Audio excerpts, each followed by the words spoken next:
Hello and welcome to another episode of Front Row. Joining me is Mr. Suresh Shah.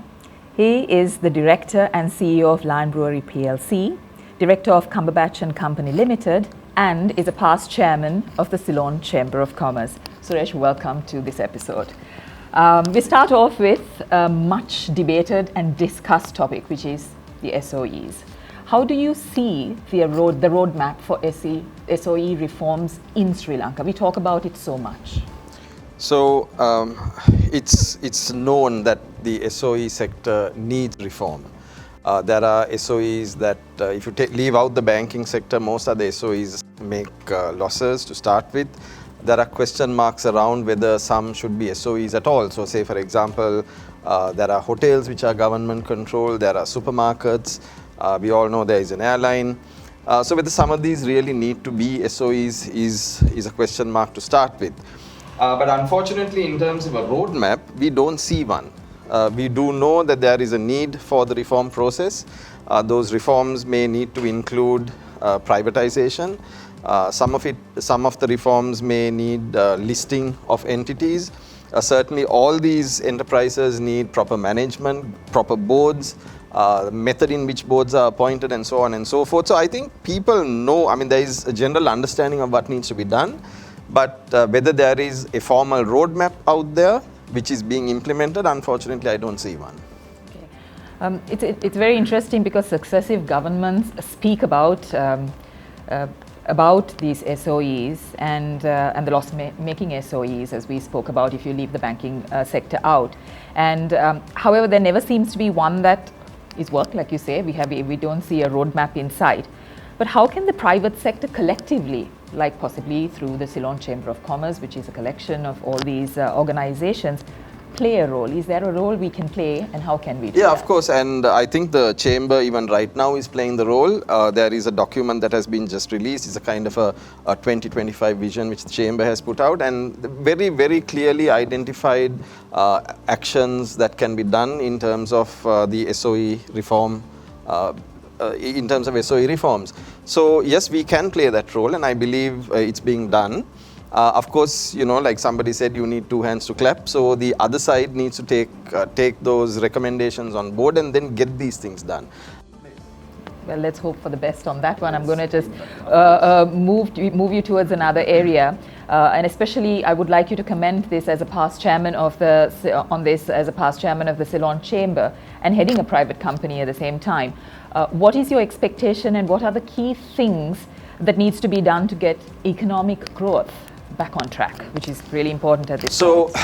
Economic growth is all about economic activity, right? And economic activity is at the end of the day about making a return, about making a profit, for which you need markets. And if you know, Sri Lanka is a small market, whether it's in terms of population or whether it's in terms of the value of the market.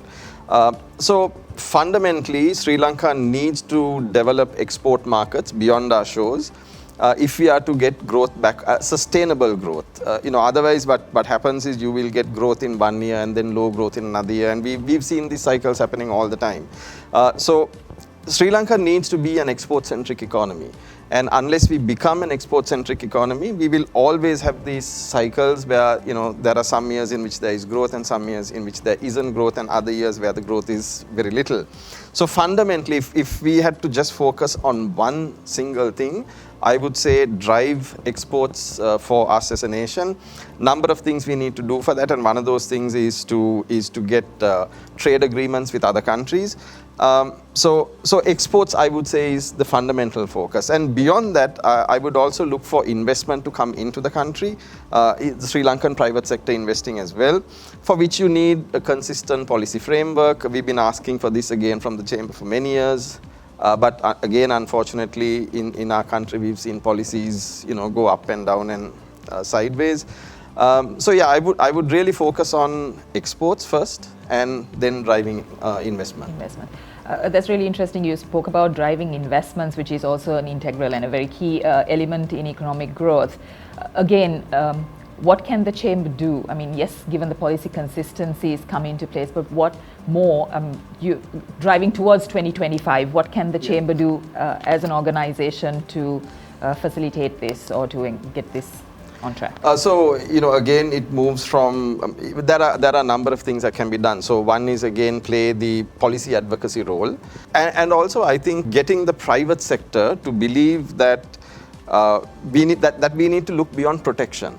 Unfortunately, the Sri Lankan private sector fundamentally does business on whom we know. We need instead to do business and be successful in terms of what we know. And I think there is a transition to that, and I think the chamber can play a fairly significant role in that. We need to be a productive and competitive private sector, not a protected private sector. And actually, for me, the real definition of protection is to be competitive and productive. The definition of protection is not about having high import tariffs or para tariffs. It's not that. It's to become a competitive and productive private sector. And I think the chamber can play a role in that. Well, wish you all the best on that one. And I'm going to move you to another area. Currently, there's a push for exports and certain government initiatives like the National Export Strategy, reports like the one you were a part of, breaking into India, for example.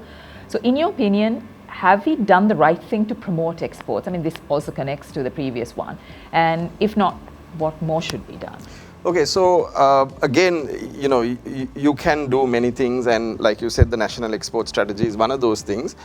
You may have different opinions on these things, but it doesn't matter as long as we get the message out there that exports is a crucial thing. The one thing that we need to do as a country is, when we speak of export markets, you generally think that it is organizations that compete with other organizations in markets outside Sri Lanka, right?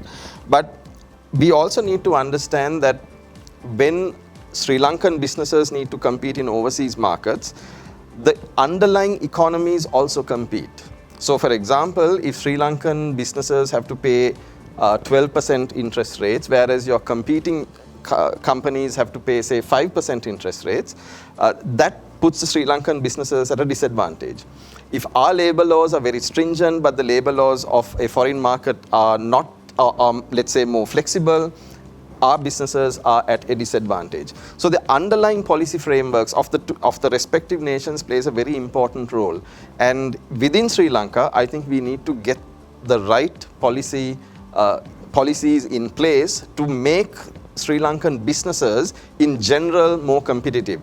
Now, of course, in this whole process, you will get the exceptional companies that are competitive just all by themselves, but those are the exceptions. When we speak of an export strategy and speak of an export-centric economy, we got to get every single one of our businesses striving for export markets. And to do that and to be successful in that, it's essential that that underlying economic policy framework within the country is also extremely competitive vis-a-vis our competitor countries. So you've got to think of this in terms of competition. It's like playing a cricket match. If we want to beat them, we better be better than them, not just in one area, but in every area. Yeah. Well, that was really useful, and thank you for sharing your insights with us, especially on the export strategy. Thank you, Suresh, for joining us on Front Row.